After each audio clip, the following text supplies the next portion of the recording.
You're watching Caucasus Now. I'm Orkhan Amashov. The 10th of July Abu Dhabi meeting between President Ilham Aliyev and Prime Minister Nikol Pashinyan is widely regarded as the beginning of a proper, full-scale, comprehensive Azerbaijani-Armenian interstate dialogue. Although very little has been publicly disclosed, it is possible, indeed necessary, to reflect on what might have been attained behind closed doors. Let's try to understand. What had been vigorously circulating on the grapevine during the first days of July that President Ilham Aliyev and Prime Minister Nikol Pashinyan were to meet in the United Arab Emirates was formally confirmed on the 9th of July with barely a day's notice.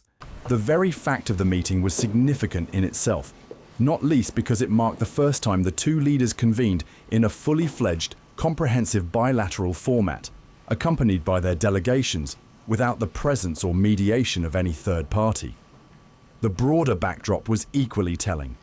Both Baku and Yerevan currently face their own frictions with Moscow.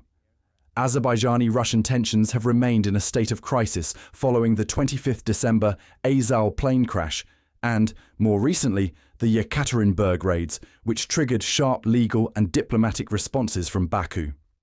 In Armenia, domestic tensions between the government and the church have intensified in the run-up to parliamentary elections, with many claiming the hand of Russian influence.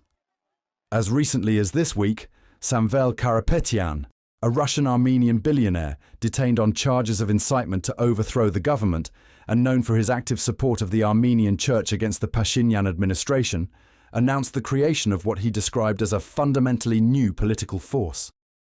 The Abu Dhabi meeting also came in the wake of the Iran-Israel conflict, which shook the region and underscored the need for consolidation in the South Caucasus. Against this backdrop, many view the meeting as a turning point, the formal beginning of a truly bilateral peace process. While the Azerbaijani-Armenian process has been bilateral in essence since late 2023, following Baku's full restoration of sovereignty in Karabakh in September of that year, this encounter marked a new stage. There was no joint post-meeting statement, but two separate and identical communiques were issued. These affirmed the bilateral format as the most effective path forward, acknowledged recent progress in border delimitation, emphasized the importance of confidence-building measures, and confirmed that contacts would continue at all levels. Although much remains unspoken, reports suggesting that the sides discussed the initialing of a peace treaty, though omitted from the official record, have drawn considerable attention. Initialing, while not equivalent to signing, signals affirmation of the provisions agreed and constitutes a decisive procedural step. The Zangezur corridor is also said to have been discussed, but no new official details have been released. Previous speculative reports concerning the involvement of American logistics firms have since been dismissed as unsubstantiated. And yet, in the midst of claims and refutations, there remains room for imaginative possibilities. Such stories have a habit of resurfacing with force. The 14th July Middle East Eye article suggested that US Ambassador to Turkey Tom Barrack confirmed the existence of a proposal involving an American commercial operator managing the overland passage between Azerbaijan's mainland and the Nakhchivan exclave as part of a 100-year lease. This initially appeared to validate, at the very least, the existence of a US proposal. Yet the publicly available video from the press briefing at which the ambassador spoke appears to frame the matter in an altogether different context. Just like Azerbaijan and Armenia, they're arguing over 32 kilometers of road. But this is no joke. Going on for a decade. 32 kilometers of road. So what happens is America comes in and says, okay, we'll take it over. Give us the 32 kilometers of road on a 100-year lease, and you can all share it. But these tribal points of view do not fade. We came into a pluribus unum. What does that mean? It means give up the masses for one. It exists in America. It doesn't exist there. At the same time, Armenia's foreign ministry reiterated that no third-party control over Armenian territory would be acceptable. Baku, for its part, has neither confirmed nor endorsed any such plan or its existence, instead maintaining a position of cautious consideration. Proposals, if any, may be examined, but without commitment or affirmation. Rather intriguingly, on the very same day, US President Donald Trump, speaking alongside NATO Secretary General Mark Rutte, remarked that Azerbaijan and Armenia were heading towards a successful outcome. Though brief, the comment added momentum to the speculation. And we solved the other one, that we just seem to have Armenia and Azerbaijan. It looks like that's going to come to a conclusion, successful conclusion. Still, the question persists. What precisely have the sides agreed upon? And what do they prefer to withhold from public view, at least for now? And joining me now to discuss the Abu Dhabi meeting, its potential implications and wider regional climate are Richard Giragosian, Director of the Regional Studies Center, Yerevan, Armenia, and Vasif, Huseynov, Head of Department at the Center for Analysis of International Relations, Baku, Azerbaijan. Welcome to both of you, gentlemen. And special word of greeting to Mr. Richard Giragosian. It's your first time on Caucasus Now. Thank you very much indeed. So my first question is addressed to Richard, to you. We'll talk about a wide range of issues today. We'll talk about the Abu Dhabi meeting, Trump's statement, the speculation surrounding Zangezur corridor, and the question of the possible control by American operator. But first, let's talk about 10th of July Abu Dhabi meeting. Vasif and I and other colleagues, we discussed this subject extensively. It looks like the beginning of a new process, substantially new process. What is your general assessment of that meeting? Well, I think the meeting was both historic and significant for several reasons. First, this was a bilateral meeting between the Armenian and Azerbaijani leaders that also removed any outside interference, specifically without Russian meddling, if you will.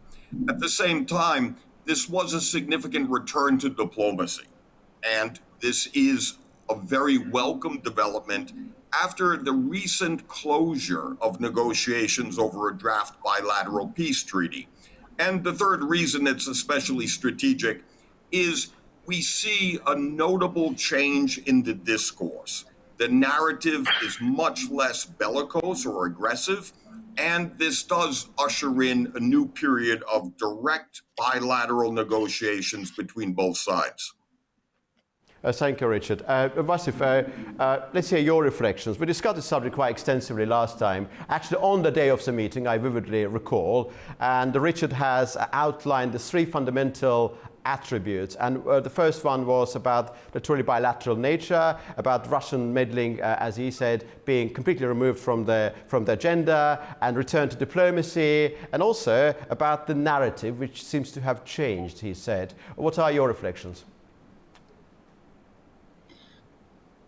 You know, since the beginning of this year, there was an impression amongst the experts, both in Azerbaijan, Armenia, that the peace process has stalled. It faced some insurmountable challenges, which are not likely to overcome anytime soon. According to some experts, there were expectation that the peace process has stalled. It is not likely to have any breakthrough in any time future, in the near future, because of the challenges which are insurmountable to overcome, particularly the fact that the constitutional amendment in Armenia is something that is very difficult, very complicated due to various reasons related with domestic political situation. And also the talks on Zangezur corridor, for a while it looked like we have faced an obstacle which is not possible to overcome through diplomatic talks, because the position of both sides are very strict and very fixed, particularly concerning the fact that Azerbaijan expects Armenia to provide unimpeded passage, while Armenia says that it is not going to be anything extraterritorial. And due to all these challenges, the peace process was looking to be stalled. And all of a sudden, the Abu Dhabi meeting brought a new breath to peace process and a new hope that we can indeed overcome even the challenges which look to be insurmountable, to be difficult to overcome through diplomatic negotiations. In this context, I think that, and I agree with Richard, that the Abu Dhabi meeting was both historic and significant. The details are not known yet, have not been disclosed, but there is a belief in both Armenia and Azerbaijan that something big has been achieved or something big is going to be achieved. I mean, there was a breakthrough and it is going to happen soon. And yesterday, when President Donald Trump talked about the peace process, when he said that the process seems to be going to reach a successful conclusion in the future, it added up to this optimism both in Armenia and Azerbaijan.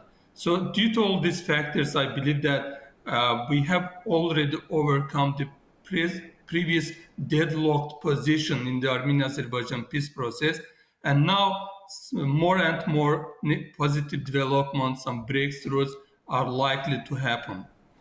Richard, what President Donald Trump said yesterday, I think he said something like, we sorted out another one between Azerbaijan and Armenia, and they are heading towards a successful outcome. We'll come to that particular comment a bit later.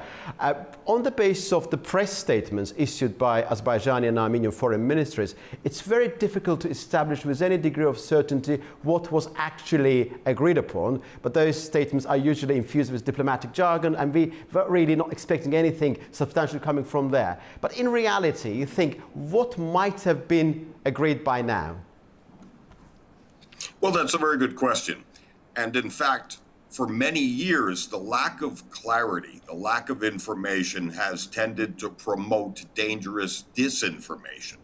But I do know that there is a degree of progress in back-channel communications, whether it's from the Armenian National Security Council, Orkhan Amashov with his counterparts in Baku, but it also displays and demonstrates what we're missing.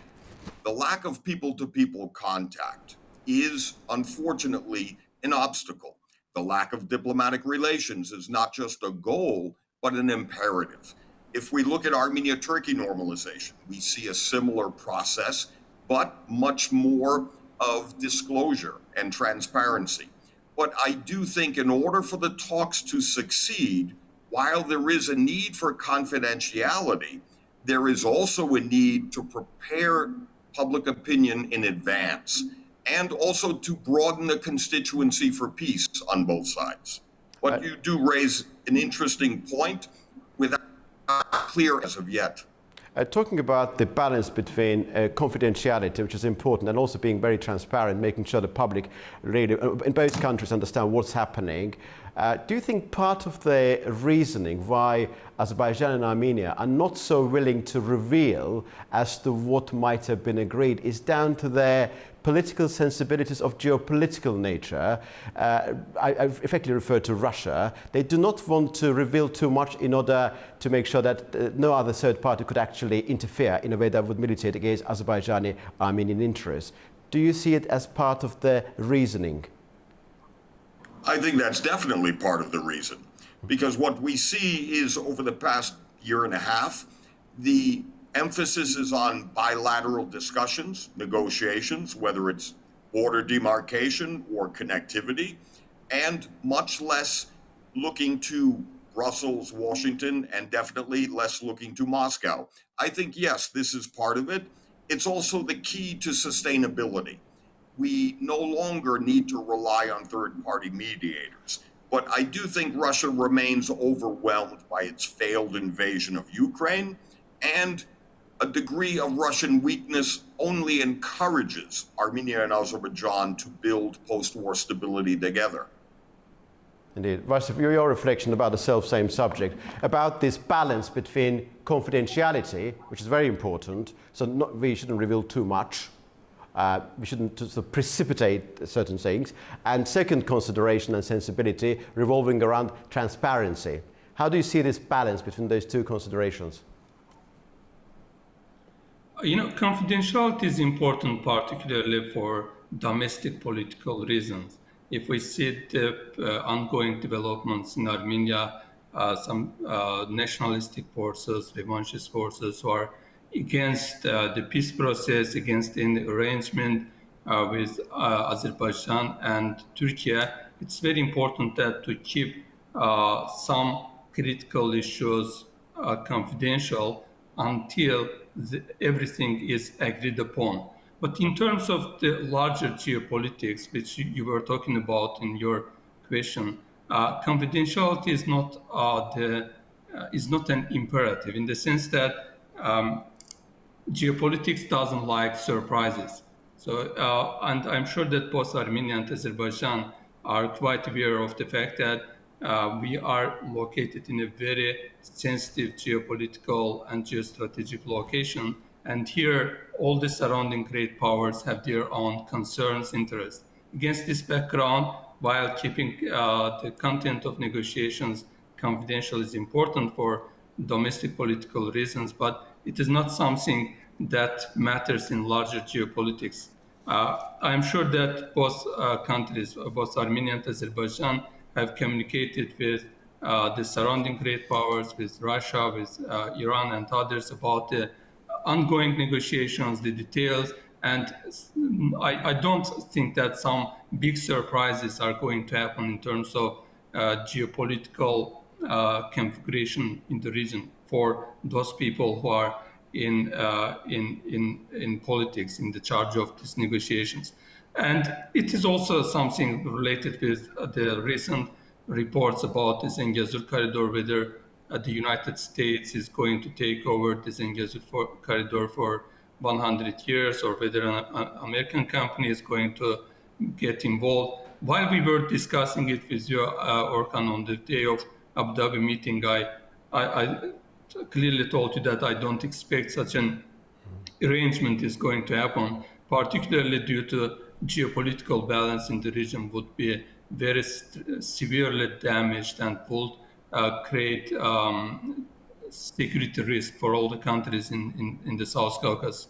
And therefore, I think the position of both Armenia and Azerbaijan at the moment is to carry out the ongoing process, particularly in bilateral manner, if possible in geopolitically neutral country like Abu Dhabi, in order to avoid any provocation towards any other stakeholders, and eventually to reach peace and lasting peace. It's very important to reach a lasting peace while taking into account the concerns and interests of other players as well. Thank you, Vasif. Richard, what do you make of the American involvement? We know that, as you mentioned, whilst replying to my first question, the process is purely bilateral. They met in a third country, United Arab Emirates, and it looks like both Azerbaijan and Armenia have strong confidence in United Arab Emirates as a third country. But the process is bilateral, there's no mediator. But what's about American involvement? We heard from President Trump saying that the sides are heading towards a positive outcome. We heard from Tom Barrack, but what he said was not really later confirmed. So, extent of American interest and influence over the process. Your thoughts? Well, to be quite from my view, having moved from Washington, from the United States, I'm deeply skeptical. I'm skeptical mainly because there is a lack of sustainability. There's a serious question over the U.S. commitment under the Trump administration. And in that context, I don't see Armenia, Azerbaijan, or regional connectivity as an issue in the U.S. national interest. I also question the sincerity and commitment, as well as question the understanding of the regional reality by the Trump administration. Another reason I'm skeptical is this will necessarily provoke a Russian reaction. This is not EU engagement, which is seen as less threatening to Moscow. And I do think for Armenia and Azerbaijan, the future is much more bilateral. We share a regional identity. The United States is far away and always will be. It's very interesting indeed. Vasif, could we now say with absolute certainty that what was proposed about this US operator managing overland passage connecting Azerbaijan's mainland with Nakhchivan exclave as a proposal is completely now flatly rejected? Because Armenian foreign minister issued a statement, and I watched the press briefing of US ambassador to Turkey, Ambassador Tom Barrack. He really didn't say anything of that nature. He discussed the subject in a completely different context. So could we now say that that proposal, the idea of that proposal, is now completely rejected and out of the equation? Orkhan, I see that many people forget the fact that the interest of the United States in Zengezur corridor is not something brought about by Trump administration. If you remember last year, and particularly after the collapse of separatist regime in Karabakh, Deputy Secretary of State James O'Brien on several occasions talked about Armenia-Azerbaijan peace process and the future of the region, particularly the Zengezur corridor. And at that time, Biden administration was pressuring that the Zengezur corridor should be open with no involvement of Russia. And James O'Brien was quite frank when he said that the United States want to use the Zengezur corridor to reduce dependency of Central Asian countries on China and Russia in their outreach to outside world. So this is not something new, and Trump administration is sort of following this strategy of Biden administration concerning the Zengezur corridor. And in this context, it is very important how the sides, particularly Azerbaijan, reacted to the proposals of Biden administration last year.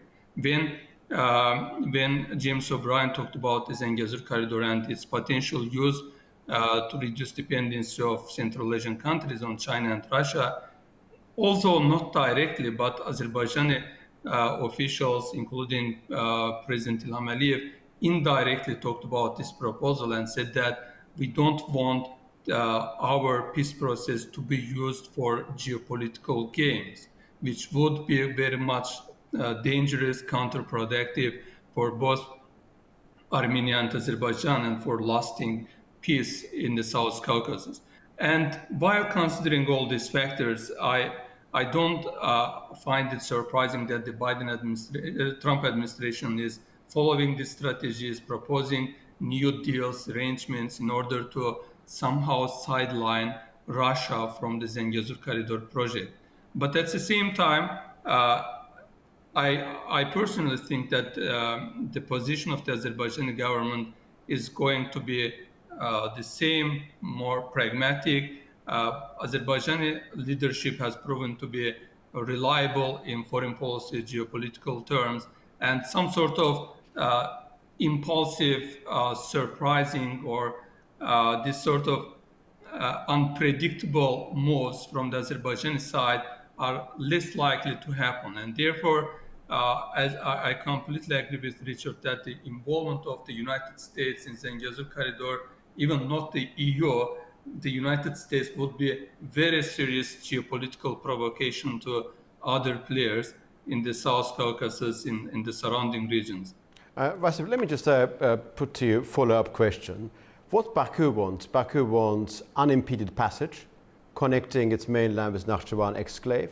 It wants it to be secure, and it wants some sort of guarantee. And guarantee is not coming from Armenia, as I understand. What then? I mean, are you saying that Baku wouldn't find the notion of a third party, albeit a private company, managing the overland passage as not in line with its interest? Because what I remember a year ago, as the one who's following the Azerbaijani rhetoric would have noticed this particular element. There's no need to bring external powers into the region. We have to sort out our problems bilaterally. We need to encourage and augment regional ownership. In the light of that thinking, even a private company managing overland passage does not sound very plausible or acceptable if I read Azerbaijani thinking properly. What do you think about that? The position of the Azerbaijani government is clear. It's based on the provisions of trilateral statement of November 9th of 2020, which delineated that Armenia is expected to provide unimpeded passage. And in that context, there was a point, as it's well known, about the involvement of Russia's border security guards as a security provider for the Zengezur corridor. Armenia's position is also clear. They completely reject it. They don't want any Russian involvement in Zengezur corridor. But against this backdrop, last year in April 2024, President Ilham Aliyev addressed this question, and he said that in an international conference organized by the Air Center, he said that if Armenia does not want Russia's border guards to be involved in Zengezur corridor, they should say it clearly. And he added that some international mechanism can be agreed upon. So that, that statement at that time was not clear, but while considering the present developments, present proposals, it gives some hints that Azerbaijan would actually agree to some international mechanism, some international organizations deployed to the Zengezur corridor. It is clear that Azerbaijan wants unimpeded passage with no customs checks, with no security control, and also some external actors to be involved in order to provide security for the cargo and passengers passing through the Zengezur corridor. And I think that the current negotiations, particularly in Abu Dhabi and afterwards, are going to produce some breakthrough in that context. Because while Armenia is completely rejecting the extraterritoriality, but at the same time, as President Recep Tayyip Erdogan recently said following his visit to Khankendi, Armenia has become a little bit flexible on this question. And while its sovereignty, territorial integrity is going to be respected, but some arrangement might be possible to agree upon if the sides have political will to reach a conclusion. Thank you, Vasif. Richard, how do you see this debate, the status of the overland passage connecting Azerbaijan's mainland with Nakhchivan exclave? We discussed it extensively with colleagues. Armenia has got very, very clearly extraterritoriality concern. This is very clear to all of us.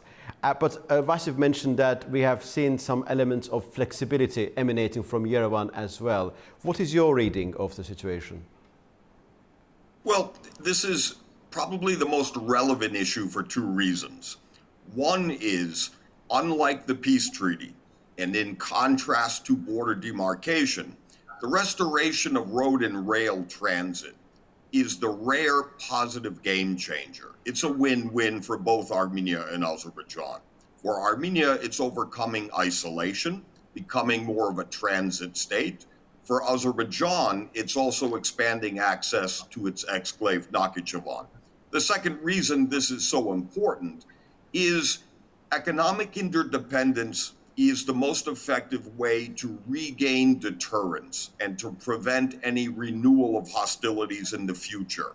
But this is very much a dispute over operational details. But not only flexibility, but we've seen progress. We have now a preliminary agreement mapping the location of the road and rail connections that are much less threatening to both sides. And I do think even with the American proposal, despite my skepticism, any attention to connectivity is a welcome development. But I do think the real problem will come from Russia. Armenia, after all, is a member of the Eurasian Economic Union. These are external borders. And I do think Armenia and Azerbaijan face a common threat, a mutual obstacle in Russia's policy regarding this. Thank you, Richard. Thank you very much indeed. And one more question. Connectivity is one area. Border delimitation, demarcation is a second track. And also peace agreement itself is a third track. And there are two extra treaty obstacles in view of Azerbaijan remaining. What Azerbaijan is saying is that yes, draft peace agreement is ready, but Armenia needs to address this constitutional obstacle. In the light of the Abu Dhabi meeting and optics coming from there, which are very, very positive indeed, and this growing sense of mutual trust, how do you think Armenia will address this issue in the course of upcoming month? Because without that issue being sorted out, the peace treaty, as we understand in Baku, will not be signed. Well, that's a very good question, but I would argue the Armenian government has already begun to address this, specifically regarding the two preconditions.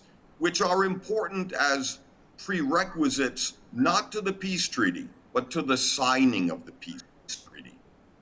And Armenia has already begun the process, the legal process of amending the constitution, taking into account the implications from the wording.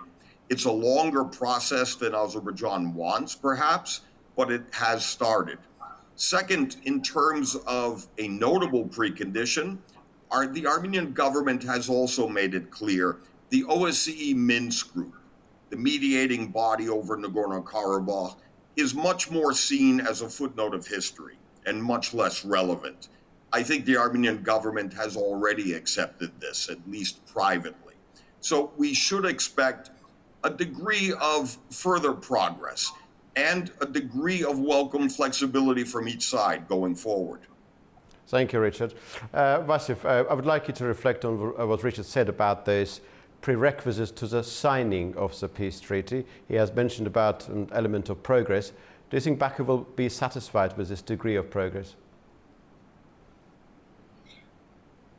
Orkhan, Baku's position is stable in the sense that even prior to the Abu Dhabi meeting, Hikmet Aliyev, policy advisor to President Ilham Aliyev, reiterated the position that Azerbaijan is unlikely to sign a peace treaty without Armenia's constitutional change, which is important to remove territorial claims against Azerbaijan.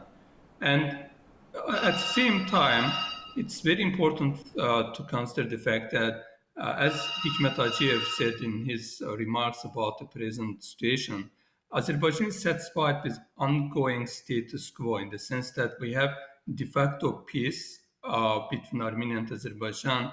And while meeting Armenian experts a couple of weeks ago, I said that it's very important that the sides, we don't kill each other anymore.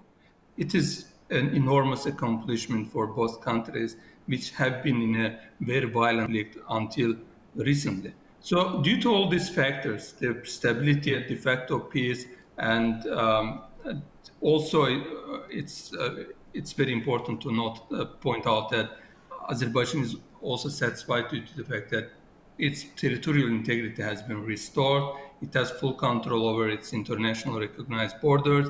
There is no sense of urgency on the Azerbaijani side anymore. And therefore, the Baku looks to be taking this process more cautiously, slowly, but at the same time confidently, in order to make sure that the peace that's going to be achieved will be lasting. And also some new forces in Armenia in the future will not reopen all these conflictual issues in the future, referring to some constitutional elements or some legal documents. Therefore, Baku's position is that we are willing to sign a peace treaty. We want it. We want to reach peace, normalization of relations with Armenia. But at the same time, we have to make sure that it is going to be sustainable. The conflict will never strike back. That's the position of the Azerbaijani government.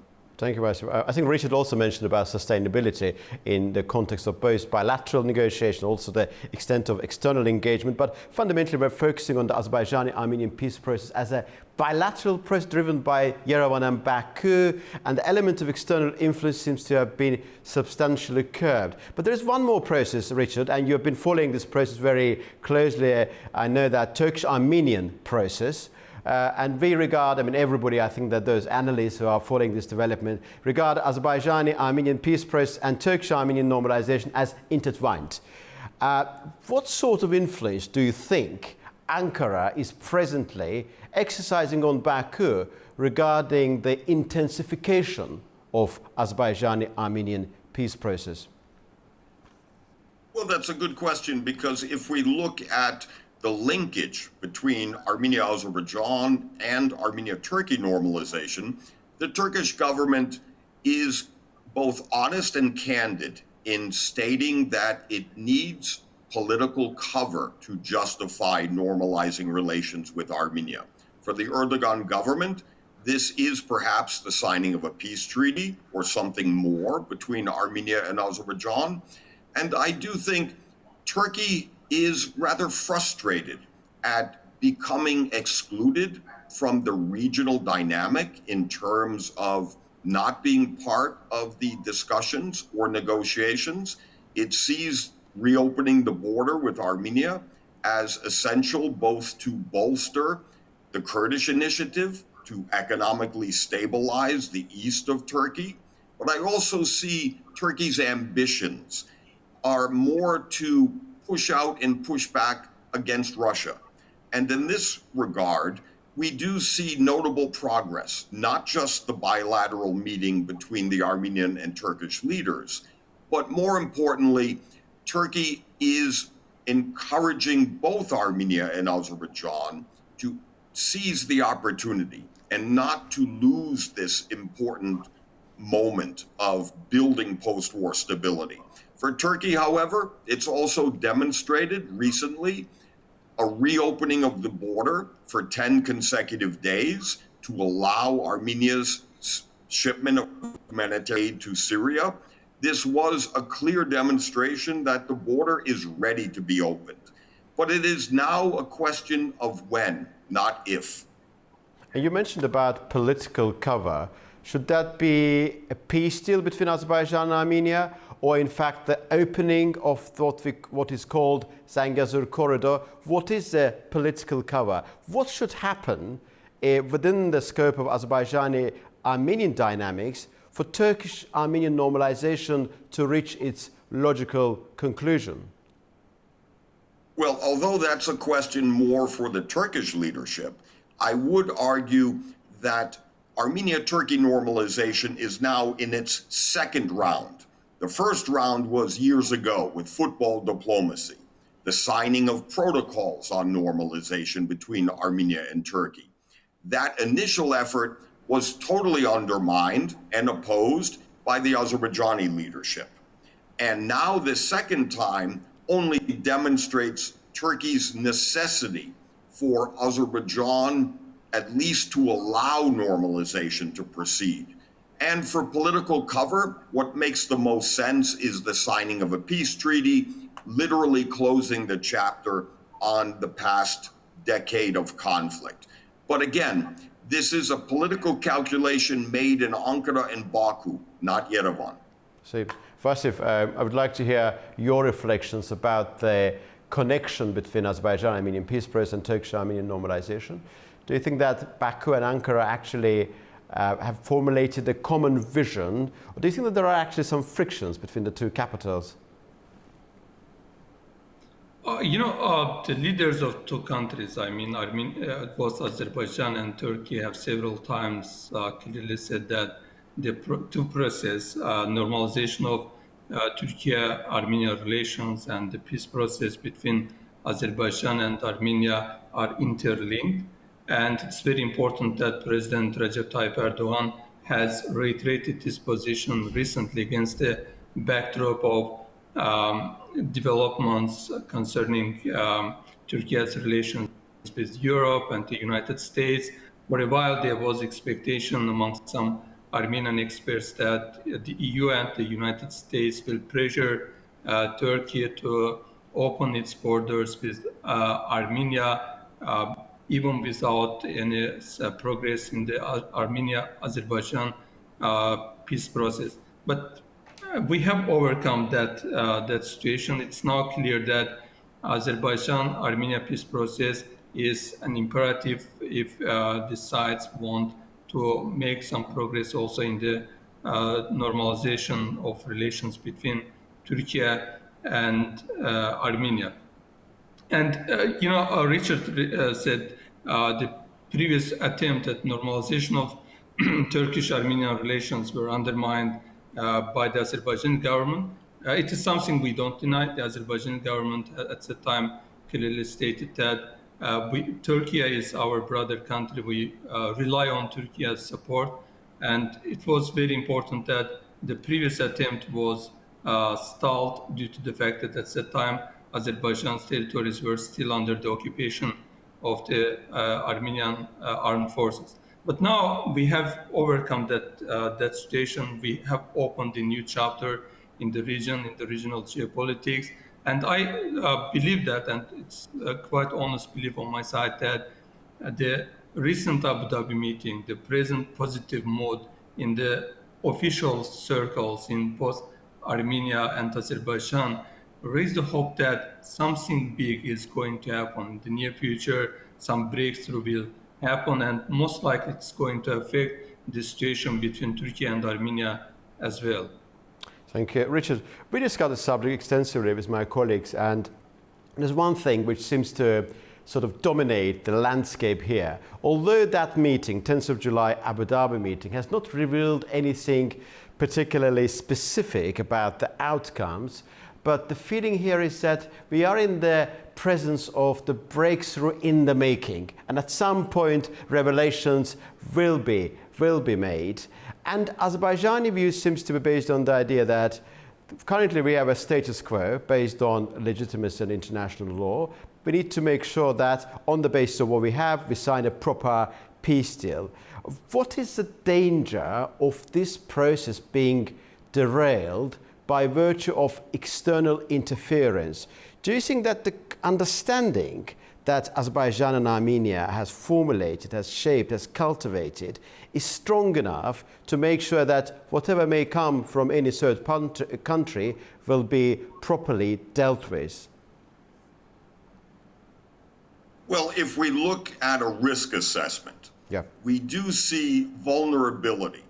The vulnerability, in my opinion, stems from first the peace treaty, which has no international guarantee, no international guarantor of upholding the terms of the peace treaty.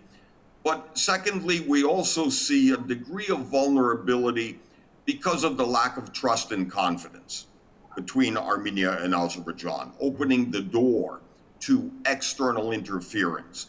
And in the broader context, although Russia remains distracted by its invasion of Ukraine, we do expect an angry, resurgent Russia trying to regain its lost power and influence in the region.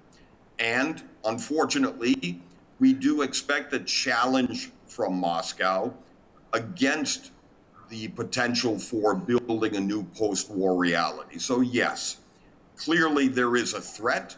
Fortunately, from the Armenian perspective, we are endowed with a rare commodity of legitimacy, genuine democratic credentials, and a degree of statesmanship capable of weathering the storm. To use Richard's concise terminology, Vasif, what are the key vulnerabilities? Key vulnerabilities in the process currently in the present context is related with both the local factors and also geopolitical factors. The geopolitics of overall Eurasia is currently in flux and very unpredictable. The situation concerning Ukraine, the future of Russia's influence in the post-Soviet space, and also Iran-Israel war, according to some people, some experts, it will restart soon. All these factors are posing threats to overall the security situation in the South Caucasus. And the peace process between Armenia and Azerbaijan, which has always had geopolitical dimensions, is being affected by these developments as well.